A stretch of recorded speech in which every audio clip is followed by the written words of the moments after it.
salaamaaleykum suñ mbokki seetaankat yi maa ngi leen di gërëm di leen santa di leen di bismillah si suñ programme bi ñu dee faral di am fii semaine bu nekk di fix si seen télé Gambie te nag si suñ show bi tey kiñ fi am mooy ndaanaan bu rëy la nekk si néegi député yi dina leen wax moom mooy kan su leen di nuyu di bismillah suñu seetaankat yi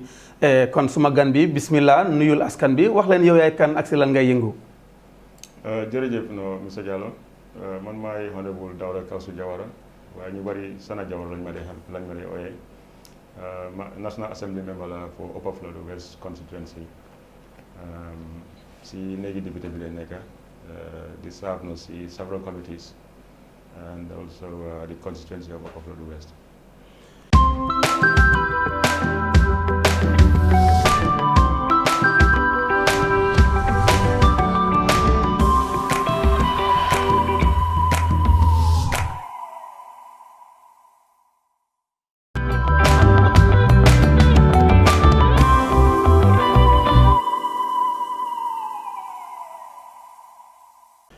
jërëjëf honorable welcome si suñu show bi di fix di la wax rek ne waxtaan bi liñ koy njëkkee mooy ci jamono jii nii ci néegi député bi lan ngeen fa nekk di yëngu. jërëjëf monsieur Jallow comme noo ko xamee rek fan yi mooy monde bi passé nii altine bi passé nii leen resume National Assembly session after suñ recess bi no August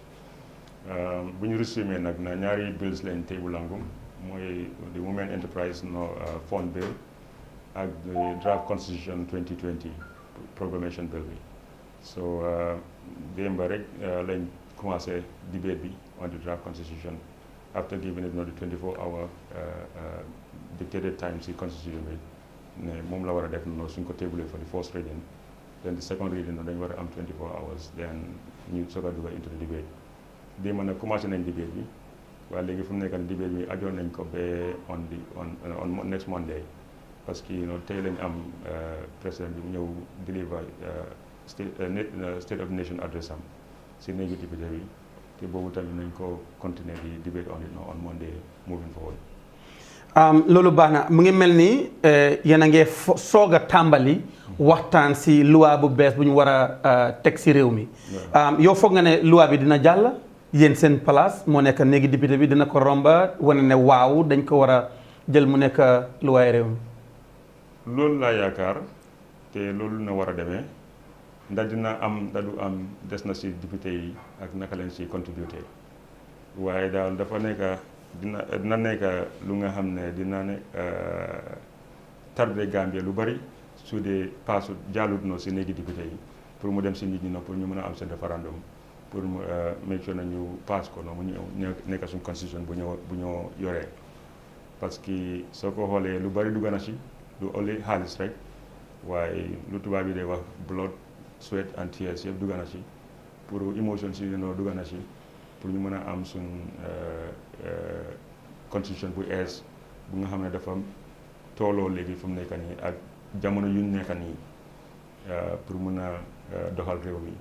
ak nu ne bi war a doxee su jàllute daal na nekk big disappointment. honorable su nekkee ne wax nañ ne jàllut ñu ne jàllut su jàllut seen néegi député bi lan la si Gambien bi war a séntu su nekkee jàllut.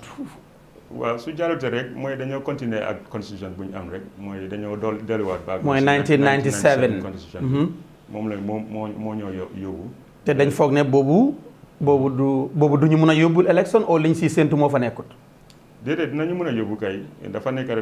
dafa am luwaa yu nga xam ne luwaa yu ees yi nekk wala nu constitution 2020 di draft constitution bi nu mu adressé suñ aspirations no ak suñ views yi niñ buggee no pour no réew mi demee moo gën di nekk si 1997 constitution bi because soo ko xoolee 1997 constitution no bu ñu ko defaree ba léegi no am na léegi 25 or 7 years. waaw léegi yàgg na 1997 23 years. 23 years waaw. so boobu ba léegi no lu bari wécc na change na. waaw si diggante si doxin yu nga xam ne gis nañ ne no defe ne lu dara sax war nañ ko incorporate no si suñu loi bu ees tey mun ñoo yore as réew so su jàllutee ñu war a des si liñ fi ñu nekk dina tardé Gambie lu bari te fooguma ne député dinañ war a nangu loolu su jàllut loolu mooy gàllankoor bi waaye su jàllee tamit lañ war a séentu lan lañ war a séentu su jàllee daf li si nekk rek mooy suñ ko supporté mooy 75% of members yi nekk si National Assembly bi mooy soo ko xoolee 42 members of National Assembly bi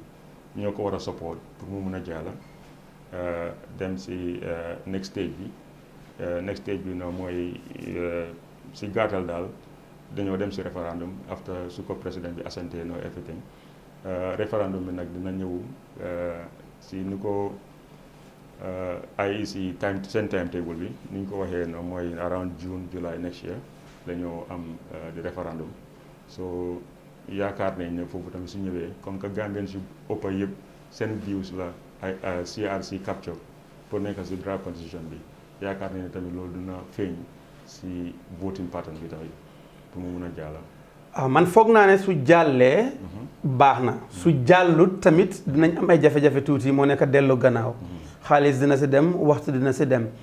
waaye su jàllee tamit dina am bente yenn luwaa yoo xam ne yéen ñi nekk si néegi ndaw ñi di ngeen delluwaat pour jéem koo defaraat parce que am ngeen mandate boobu ndax waaw su draft constitution bi jàllee am na certain acts of parliament yu yore institutions ak ministries et departments yi foog ñu xoolaat leen pour ñu mu mun a tali ak draft constitution bi waaye loolu process of amendments la loolu du dee jafe torop waaye su dee sax amend loo ko comme que di constitution bi mooy di supreme law boobu lu mu wax rek mooy supersede other loi yi nga xam ne ci njàngu la ko so dafa important trop pour Gambia fu ñu toll nii ak suñ experiences yi mooy suñ contexte bi ñu xool ne ndax lii draft constitution bi ñëw na pour sàmm ñu ba pare dimbale ñu aar ñu pour yóbbu ñu ci kanam su ko defee loolu waxuma la rek député yi war nañoo understand ne lii la Gambien yi bugga waaye war nañoo make sure ne buñ nekkat yaa ngi ko waxoon fii si olof dégg ma olof bu baax. waaw baax na yëpp benn la buñ nekk problème bi. waaw bu mu nekk jafe-jafe yoo xam ne daf ñu leen gën obstacle bi. waaw waaye li xew mooy.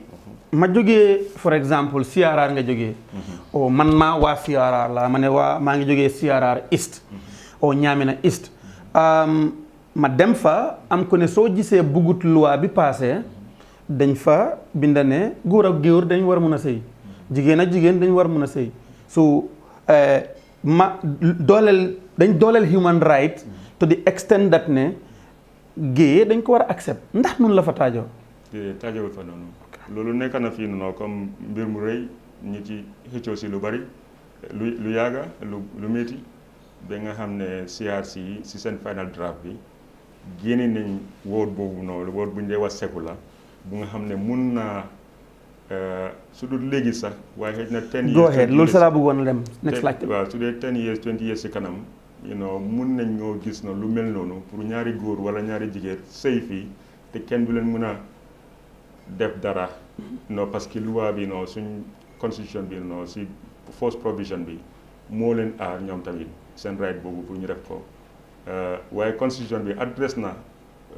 problème boobu in such a way bu nga xam ne ba tey seen right mun nañ ko practice waaye du ne state bi daf ko promote. waaw waaye you are either in or you are out dangaa either duma la bokkuma si sa affaire loolu benn affaire la waaye bokkuma sa affaire waaye soo ko defee duma si wax bu tam beneen affaire la soo fi mu nekk nii ñoom suñ ne bëgguñ mu xew fii lu leer nañ ne ñoom duñ ko accept si dëkk bi waaye bañuñ ko soo ko defee sa right la fan lañ taxaw is that not sounding bit hypocritical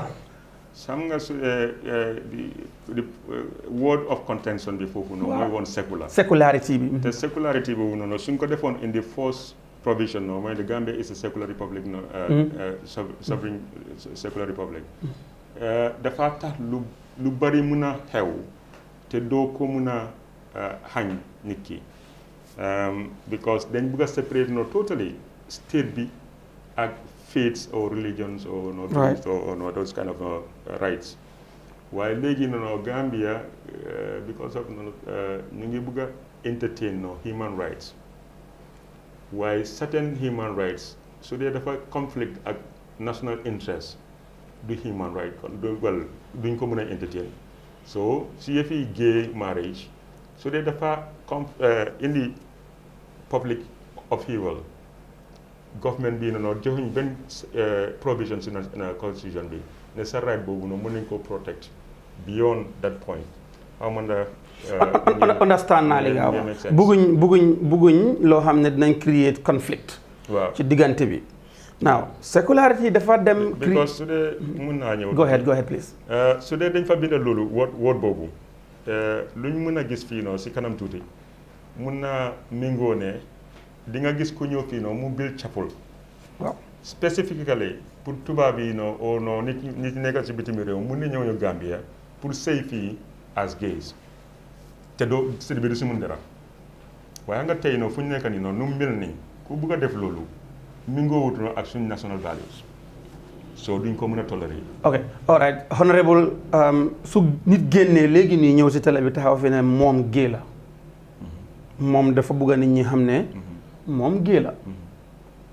lan la nguur gi di def si loolu. nguur gi na amul si benn yoon. du amul si soxla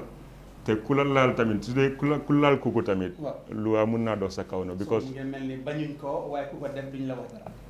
dara. mun ngaa nekk ak ki nga doon. waaw si sutura. ok. waaw mun ngaa ñëw taxaw tamit da nga ne man nii laa non sa right la te mu ngi fi am ba léegi sax si Gambia right. góor jigéen am na fi góor jigéen am na fi. waaw ñëpp xam nañ ne kii góor jigéen la waaye kenn du ko war a ñetti nga dóor ko. déet waaw waaye kenn ñëwagut tamit si télé ou si dem si newspaper on any medium taxaw publicly ne moom gay la because loolu su waree xew li maa woon fii mooy kenn du ko wax dara luwaa di tegu si kawam because ku ko war dara tamit nekku ne luwaa bi dafa ñëw songa kooku tamit. waaw so diggante ñaari rights la kii am na right to his opinion kii am na right to his opinion so mun na ñëw xëccoo si waxtaan bi noonu waaye li xew mooy. waaw the word secular lim firi si ñu bari bañ bëggut mu nekk si force si constitution bi mooy ne suñ ko fa dugalee dafa leeral mbir mi ne lu nekk mun na fi xew te kenn du la mun a def dara waaye fu ñu toll nii observe nañ the rights of the individual waaye tamit dafa am fu mu am si yeneen lu nga xam ne mi ngi wutee ak suñ values because gay du suñ bokkul suñ values. nekkul suñ aada. nekkul suñ aada. waaw so ku nekk gay tamit te nga ne yàlla noonu la bindee nguur bi amutaa yow benn problème waaye fekk nekkul problème rek kon ku nekk mun naa. kenn mu nekk mun naa def wàllam di fàttali suñ seetaankat yi rek ne ñu ngi seetaan di show di fix si télé Gambie dem si beneen laajte beneen anam am tamit si constitution bi mooy su nekkee jàllut joxut incumbent bi the opportunity pour mun na dugalal the next draft idea am pour mu mun ko feewa because cry nañ foul bi draft bi njëkkee génn. déedéet constitutional building process la bu nga xam ne du président bi moo si mun a doxal lu mu xalaat wala ministre moo mun a doxal. waaw NPP cry nañ foul ne dañ leen set si new constitution bi pour make sure ñoom ñu génnee leen si doole ci beginning bi. dégguma la nga dañ ne woon constitution draft bi ñu defar ni favor wut leen. ñan ñoo NPP. waaw so waaw moo nekk National People's Party xam nga National Progressive Party. waaw NPP. moo nekk parti président bi Adama Barrow. waaw ñoom dañ cry foul ne nguur gi su nekkee ne dem nañ endorse constitution bii nii ñoom loolu du leen arrangé. because dafa mel ni term limits yeeg yeneen yi limits yi nga xam ne ñu ngi ko fa def yëpp dañ koo indi. so the constitution bi ndax joxe na di I mean that space ne first 5 years am bi dañ ko war a consider or not. nga comme li ma doon bëgg a wax tuuti si gannaaw rek ma dellu si gannaaw si yëfi constitutional building ku understand about constitution da nga xam ne constitution pour mu legitimate lu yow loo xalaat wala man li ma xalaat lu ñu ëppa yi Gambien si ñu si ëppa li ñu xalaat mooy legitimize constitution am na ñu nga xam ne ñu ngi ut si constitution bi noonu legal legitimacy mooy wàllu loi bi lu mu wax ak constitution bi noonu waxinam da ànd nañ da àndul am na ñu ngi xool political legitimacy seen political philosophies or ideologies or desires leen si bëgg a gis noonu mu farle loolu suñ ko gisutee ñoom noonu du constitution bu baax am na ñu nga xam ne noonu dañ bëgg a gis noonu moral legitimacy ndax lii mu ngi woon ak suñ national values ak principles su dee lii noonu it's not Islamic or it's not Christian or it's not faith kon man bëgguma àndaa bi because li moo wax nii noonu ànduta man waaye ñette fànnaa yi yëpp benn constitution amul in the world bu nga xam ne dafa satisfy all these fànnaa yi so waxoon document la bi comme ni nga ko waxee woon before li nga xam ne is prone to amendments moving forward comme 1997 constitution nañ ko amendé woon because it was not perfect from the word go now reformers yu bari man suma maas yi maa ngi xool di long term nekkuma xool di tey si liñ nekk bugg a address situation boobu si constitution bi because constitution bi su dee daf fi war a nekk for 50 years or 100 years du these political leaders yu ñoo wax nii duñ man mi toog fi sax noonu ñoo wax nii ñeneen nag nañ ñëw noonu the same constitution moo leen a affect so kon da ngaa xool di long term nga seet noonu ndax lii su doon tey Ousseynou Dabo moo nekkoon président bi ndax li ñoo bañ tey dinañ ko doon bañ dinañ ko doon nangu waaye because of yow sa gars yi moo fa nekk moo tax nga bëgg a bañ lii loolu short term view la of constitutional building te loolu dafa indi conflict yu nga xam ne amul njëriñ so si pour address that problème boobu man li ma naa wax mooy ne waaw ñoom ñu toog tey nekk si nguur gi ñoom ñoo war a lead the way woon Gambien si naka lañ war a xalaatee si ñoo biir constitution ak naka lañ war a séntu si constitution moo nekk di léegi man su ma nekkee opposition lii dina ma gënal te du ma gënal so loolu lu ñu war a bàyyi xel la because loolu moo nekk laajte bi 1965 to 1994 dañ amoon a constitution boo xam ne 1965 dañ amoon a constitution boobu 1970 la jeexee 1970 waaw 1970 then you build a new constitution in 1970 bu dem through the whole tenure of former president late Sir Dawda Yaya Jammeh ñëw in 94 mu come up with a new constitution biñ nekk di doxal until today to the point that ne ñun tamit as this new government coming in boo tamit ngay come up with a draft now with these changes knowing that ne the developed world seen benn constitution bi gars yi am years ago benn tey moom la ñoo doxal ndax séentu nga ne beneen nguur su ñëwatee dinañ jéem a change li nga def koo jar ndax lu war a tax ñu nekk di change constitution every republic waaw comme mun nañoo ñàkk a change republic sax ba tey amend this constitution loolu noonu nekkoon na debate si National Assembly pour 1997 constitution bi pour ñu ameen ko duñ ko overhaul waaye ñu ameen ko in such a manner bi nga xam ne noonu luñ indi si draft constitution bi mun nañ ko am the same xalaat def ko si bii ba pare continuer ak bii soo jarul ñu change republic so dafa nekk the same this current president dafa nekk the second president of the second republic right mu continuer beneen président ñëw third president loolu moo gën that's what we should do exactly but dañ xool the 1997 constitution bi noonu ñun ñu si ëppa suñu xalaat bi mooy woon ne ñu am a complete overhaul am the opportunity to go back to the drawing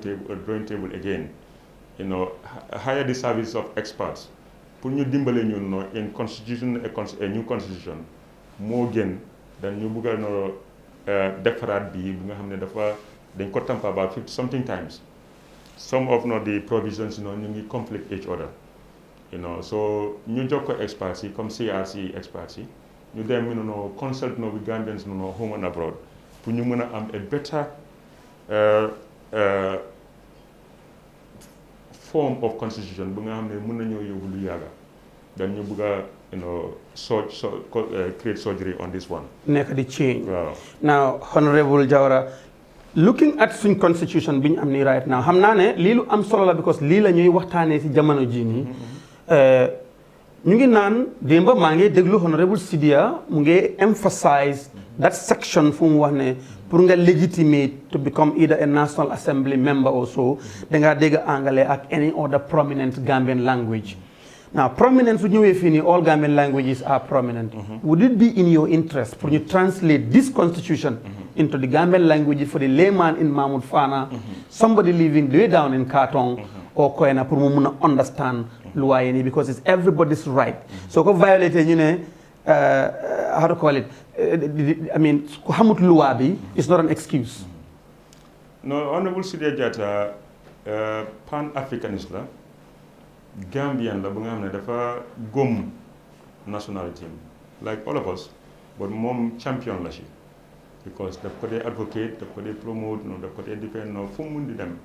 make sure ne Gambian languages no and na ñu lay làkk Gambian languages buñ leen gisee as xamuñ dara just because ñi jàngu tubaab doesn't mean ne na xamul dara so yañ na to a degree to an extent sax ñu ngi discriminer ñu bari out of the National Assembly nga xam ne ñooñu gën a eew ñooñu gën a mën a contribute to debate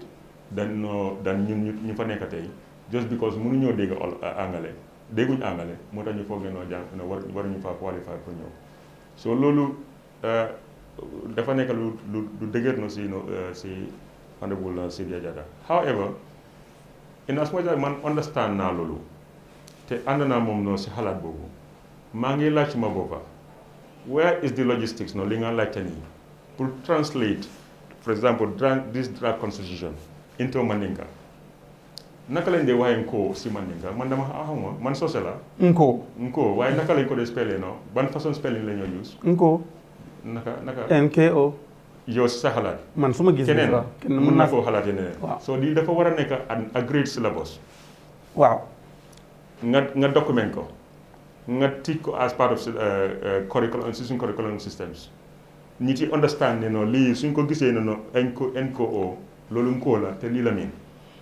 xam nga yaa ngi understand maa ngi understand waaye nga bil ko si government infrastructure si because soo ñëwee si tey no si National Assembly nga laa ko soosee te Hansard mu ngi ko record Hansard déggut yow li nga wax du mën a binda sa anglais yow li nga wax so dafa am an infrastructure boo war a build around this no idea it takes time and money. That's why so xoolee si draft bi ok sorry xam naa li nga wax from experience in as much as waxtaan baa ngi ne waaye just pour fàttali suñ seetaankat yi ne ñu ngi seetaan di fix si suñ programme bi ñu am semaine bu nekk di jaajëfal suñ seetaankat yi yëpp ñu ngi jël just a short break ñu dellu si waat.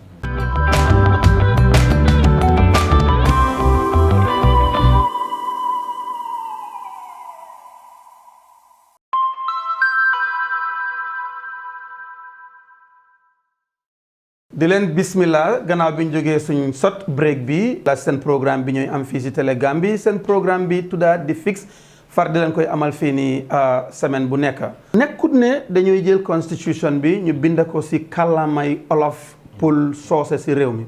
waaye ndax mun nañ ko def audio waaw mun nañ ko def si audio waaye comme si gàttal rek ñu doon xalaat noonu li nga xam ne bu tam mënoon naa nekk beneen problème mooy comme suñ ñëwee léegi na si audio pour soose ban façon soose la ñoo làkk parce que ñun ñëpp xam nañ ne soose na am nañ no up to about 5 different dialects of soose ni ñoo tuddee no kutubum in Bakaw wala Gunjur ñun soo demee no suñ area duñ dee wax kutubum dañoo wax Koba you know and so many different areas Kiang Badibu dem Wuli yëpp they have different ways of no pronouncing no certain things so lii dafa war a nekk something nga xam ne no nationally all these different dialects of Mandinka dañu war a agree no lii Kikin nii lañ ko ooyee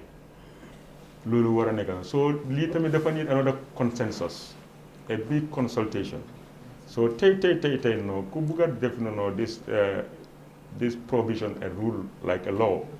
ne by force constitution bi dafa war a nekk in all these different languages yaa ngi ñoo indi problème because duñ ko mën a fulfill as a nation foog ñu jël time moo tax in the draft constitution no gaa ngi jox provision ne in the next 5 years ñu work towards achieving that goal. parce que am nañ yeneen réew yoo xam ne let's say soo demee boori Rwanda wàcca si am na yenn of course dinañ laaka seen anglais mbaa seen français waaye bente Kiswahili nekk na laaka boo xam ne bind nañ ko léegi waaye Kiswahili amul problème bii Kiswahili la foo ko waxee dinañ xam ne loolu nga laaka soo ne prominence ci Gambia fii nii laaka biñ dee gën a laaka ban la olof am nañ ñaari façon yi olof mbeñetta olof bi ñoo laaka kombo fii nii bi ñoo laaka si dex gi faana bi ak olof bi nga xam ne intruder si ñoo ko indiwaale mooy version sénégalais bi so most prominently mooy nekk olof bi ñoo laaka fii nii boobu mun nañ ko def audio ñu commencé foofu kon ndax non yaa ngi wax fii no very good no comparison bu nga xam ne no soo xoolee Swahili du ne Kenya rek la nekk wala mu ngi all that sub-region moo tax bi ma laajee ban language lañ dee gën a làkka si suñ sub-region mu ne la olof because soo ñëwee Gambia tey di nga làkka olof dem Sénégal olof ña be Guinée Conakry ak yeneen Mali yëpp mun ngaa làkka olof so regional language la mun na xam ne mun nañ koo def mu nekk lu nga xam ne noonu national language la pour ñu nga mun koo use as like waa Swahili the usual languages in the different countries now soose mun naa nekk the same thing Pël mun naa nekk the same thing waaye lii yëpp nangu naa ne mun naa ne waaye munta nekk tey so loolu mooy suma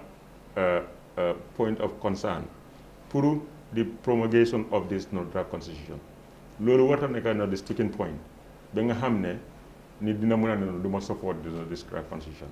about yëfi 2-term limit yi nga wax nii warta nekk a sticking point ba nga ne du ma support the promulgation of this draft constitution there are so many sticking points yi nga xam ne man maa yow dinañ si ute waaye foog ñu ute common ground because without which duñ mën a d'accord ànd pour no mën a support draft constitution. loolu am na solo jërëjëf honorable si house bi ñaari laajte laa jox léegi nii benn bi mooy ndax nit am na sañ-sañ làkk beneen làkk si house bi budut anglais loolu benn la ñaareel bi mooy gis nañ ne constitution bi mu ngee jàll buñ téyee si constitution bi rek am nañ ay aada ay cosaan ak yu ñooy dundee yow sa gis-gis programme is called the fix naka la ñoo fixé problème bi bi ñi nga xam ne dégguñ anglais ñu dégga luwaay biñ teg nii lan la gàddu lan la indiwaale naka lañ koo saafaraay pour ko déggut anglais baana léegi nii fu mu nekk nii luwaa bi lu mu wax mooy ne di language bi si National Assembly bi nag anglais rek la soo laakee nga bëgg a joxe comme si soose taaman waaw exemple sax nga wax ko si soose speaker bi mun na koo ne nag nga withdraw information statement boobu because du language yi National Assembly right now the 1997 constitution bi ak the draft constitution buy ñëw nii lu mu recognize ak as the language of the National Assembly mooy anglais now ndax second question bi li ma xam naa ne nit du làkka loolu waaye su nekkee léegi dañ bëgg a koo xam ne jàngut naka lay xamee lu nekk si draft bi moo tax fan yi rek am na right xam naa yaa ngi bokk si coow li pour lu tax media houses yi ñëwuñ si National Assembly bi moo tax tooy point ñu ngi defend that decision making boobu pour ñu ngi question that decision making boobu pour ñu revisit ko seet noonu ndax mun na ñëw yaatal mbir mi pour ñëpp mi as the fourth estate of the state pour ñu mën a ñëw bokk si review bi si covering the National Assembly from their own independent views because they have different audiences leen a déglu te audience boobu noonu xëy na lu ñoo jël na si kii mënuñ ko use as a secondary pour ñu pass ko on to that audience so anyway pour tontu sa question bi mooy ne sorry ku jàngut naka lay xamee li ñu fa nekk so ñu ngi pass léegi ne loi bu nga xam ne yàggul mooy access to information act law bill bi loolu dafa jox Gambien bu nekk the right pour nga dem si any government institution public institution nga seek information te liñ bëgg a mooy ñu jox la ko si the language yow ni nga ko déggee loolu la especially honorable CDN try na push that forward waaye ba tey ñu ngi xalaat about the infrastructure around that waaye moo tax pour ñu promote the fourth estate of media coverage in all these different dialects and languages dafa important trop so léegi fu mu nekk nii the state media plus the private media bëggoon nañoo pour gars yi gën a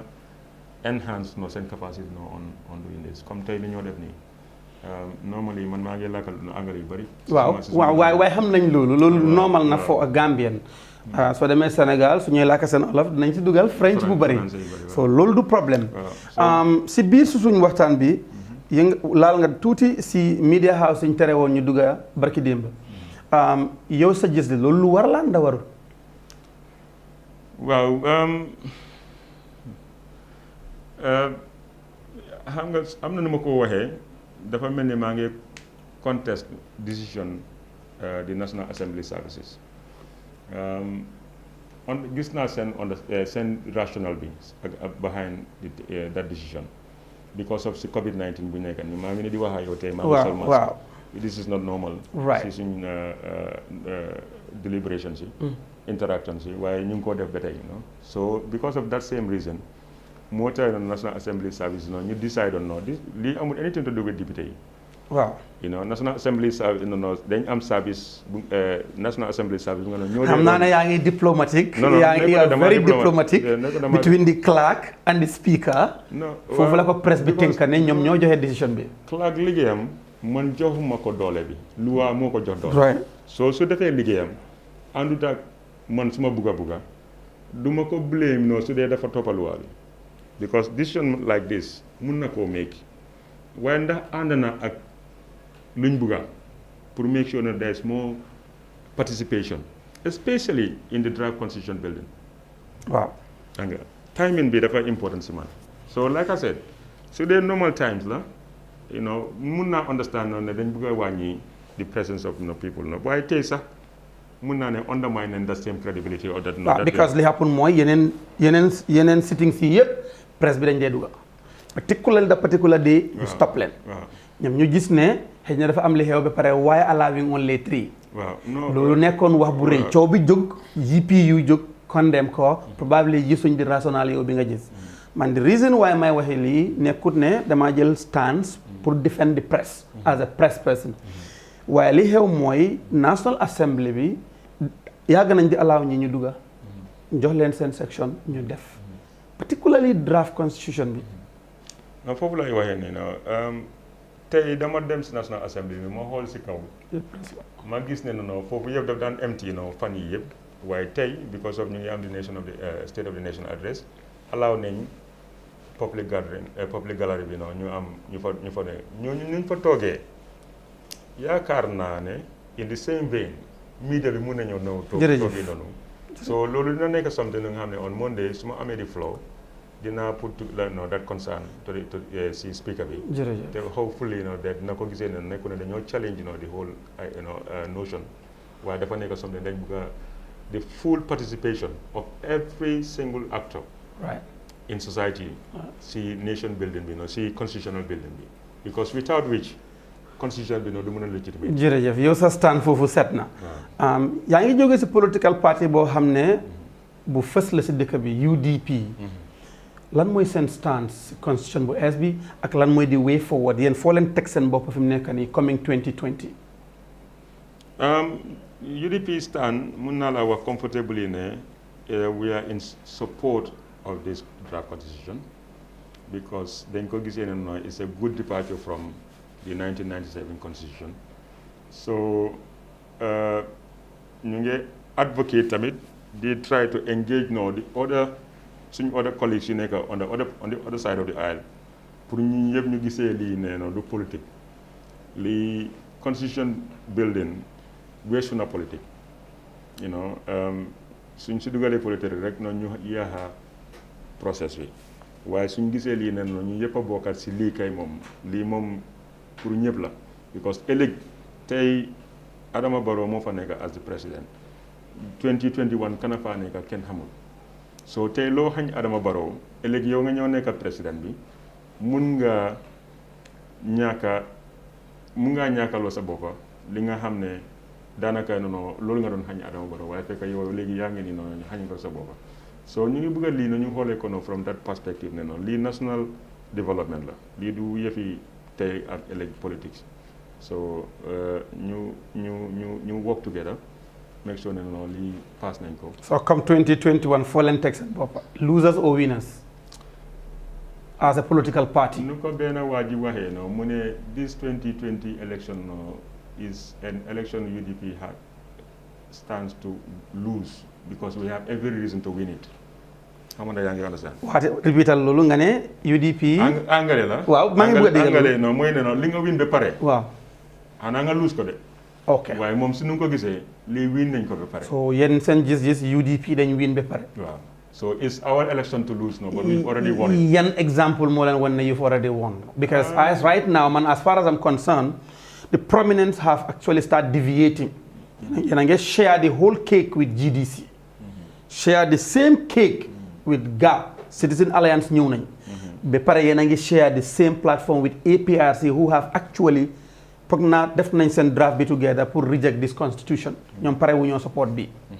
man pour man ñoom dañu war a bàyyi mu jàll ni yéen waaye ñoom ñu ngi ko paree reject te ñooñu tamit ñu ngi share part of the cake now ñooñu tamit ñu ngi jàppane soo gisee 2021 Adama Barrow des foofu noonu ida ñoom ñoo ko doole su fa génnee ñoom ñoo ko fa génnee APRC waaw yéen ban mandarga ngeen am pour mun leen a gëmloo ne dëgg yéen da ngeen win ba pare. Okay, dinaa jot two evidences. Maybe you can say dimensions change na tuuti or this or that. Why see National Assembly elections? Before they on them on party ticket. Wow. They contested on every constituency in the Gambia. Then I'm not constituency laluñ leen. Serekunda Central. Demu leen foofu. NRP fuñ taxaw yëpp noonu ñu laluñ ko. Okay. Doy fuñ taxaw yëpp laluñ ko. Okay. Where else? I think certain, I don't know where, but anyway, mun na la wax ni ba tey ñaata percent lañ am si membership. Amoon nga ne large percentage. Okay, about 60%, wow. 60 something wow. over the 50% mark. Nga ñëw si local council elections. Am nañ ci again an overwhelming sweep. Especially when it comes to the chairman. Honorable bul fàtte ne at that time NPP amut léegi NPP dafa am. and they are the incumbent. I don't know because yow yaa ngi si media yow yaa ma gën a mën a war li nekk si media man mi nekk si politics di dem on the ground regularly man tamit mun naa la war dara lu nga xam ne mun naa jarul ma nas ma boppa. right. Why I think there's so much credibility to NPP lu nga xam ne this is not on the ground. Okay. Tey for example. génneel PPP si NPP génneel NRP si NPP génneel I don't know GPDP ndax am nañu sa GPDP waaw all these other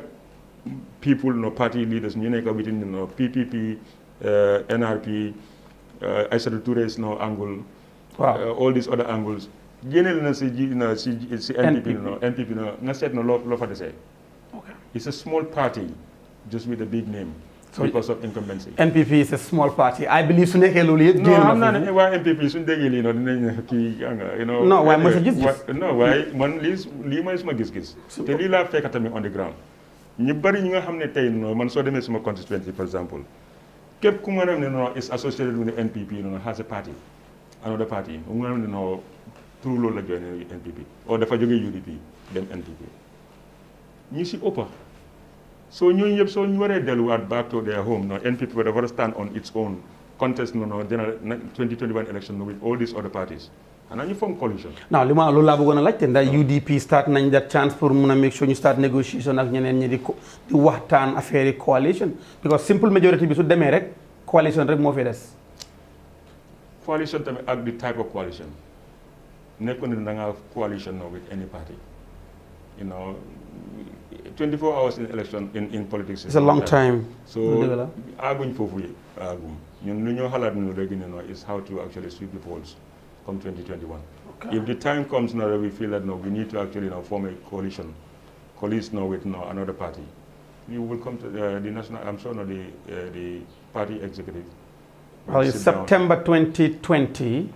Elections is just in the next at least 16, 17 months. ñaa ngi dugg si campaign ak election proper. Now, fooguloo this is the best time pour waxtaan affaire coalition. So yow pour yow. dafa am benn veteran politician bu ma musa woon soo gisee coalition 2016 succeed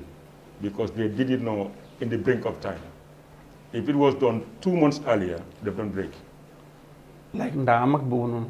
Okay, understand. Léegi moving from the constitution and moving from your political view as a politician within the UDP, and what's the assessment with other political parties?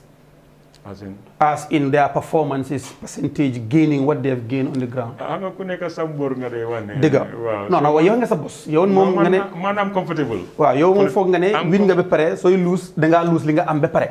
D'accord. That is UDP as a general. Waaw waaye léegi the other parties lan mooy sa perspective on GDC? What mooy sa perspective on GDC ku ko respect loo des nga xam politics. APRC in the same vein. DOI in the same vein. GMC, yes. These other parties, to be honest with you, these are parties you have the best they can do is join another political party to have clout. Jërëjëf boobu leer na. Now, as a political party, imagining and talking at the helm of things as a government, what do you have for the young people? Because these are the key areas that we are suffering. Young people, unemployment, all these things. Part of your package as a political party, Solentoge, what do you have for the youth? Okay, the interesting question la. Te mange halat no legin no. If I want to attempt to answer this question, the viewers, are they going to be seeing me as a UDP executive member trying to break down our youth policy? Ndax man suma halat lima halatangum depends on what you put ahead. Because sometimes foog nga wax ligin ma amee disclaimer. Ne lima wasini dina touch UDP youth policy bi. Right. Waaye du yëpp dinaa mën a cover yëpp tey. Individual. Because dafa yaatu. Wow. Te dafa comprehensive dafa laal yu bari. Waaye first thing mooy ñun dañ recognize leen lu nga xam ne yàgga nañ koo wax. waaye digga ndax ñu ngi ko believe di ko defandi ko ute na UDP since suñ inception 1996 yu si ëpp yëpp sax youths lañ woon that time de youths lañ woon man si laa bokka ñu ñëw woon di youth mobilizers Upper Fuladu West fekk maa ngi liggéey ak ITC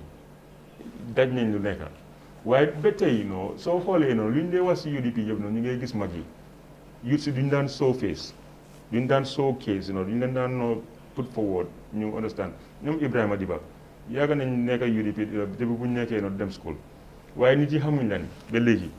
so it's about time ñu door di advance the interest and aspiration of these youths moo tax tey da ngaa gis ne lu bari soo xoolee especially on social media UDP youths yi ñoo nekk di represent the party in some local and international engagements. Okay, so then buga start this empowerment now. Waru ñoo xaar bañ nekk into government. Youth empowerment. Waaw. pour ñu def loolu. So léegi dañ dee dem si for example the national executive meeting ñu agree ne lii lañ war a def ñu ne léegi def leen ko yéen xale yi ñun dinañ toog seetaan leen loo leen def romb ñu correct ko. Good. Okay. Jërëjëf honorable mi ngi mel ni suñ time xoj nañu waaye just pour nga tàggatoo rek si sa tàggatoo bi make sure nga nuyu ñi lay seetaan parce que programme bi ñëpp a ko dee seetaan te di la gërëm di la sant si sa ñëw bi fii nii waxtaan ak dëkk bi waxtaan ak réew mi waxtaan ak suñ seetaankat yi suñ programme bi di fixe si Télé Gambie ma bàyyi la rek pour nga tàggatoo balaa ñooy tëj programme bi. Baax na jërëjëf monsieur Jallow and jërëjëf seetaankat yi ñu ngi leen a gërëm di leen sant rek si seetaan bi ak tamit di leen balalu axaay in case wax nañ fi wax bu ñaaw lu nga xam ne àndut ak ni ngeen ko yaakaaree oo buggee ñu ngi la ñaan rek no pour ngeen bala ñu axa si loolu ak tamit xëy na suñ waxee wax bu nga xam ne xëy na dafa political trop ba offen la loolu mooy politique rek léegi la ñu foog ñu diggaarante tànka waaye terewut noonu ñu yëpp ñoo bokka réew mi so si kaw loolu moo leen naa ñaan yëpp jaama ba beneen yoon incha allah. jërëjëf honorable Jawara teewee suñ programme bi ñu ngi jaajëfal suñ seetaankat yi yëpp di leen di wax jërë ngeen jëf seetaan télé Gambie suñ programme bi di fixe far di leen ko fi amal semaine bu nekk seen host la woon Muhammed Jallow ba beneen yoon.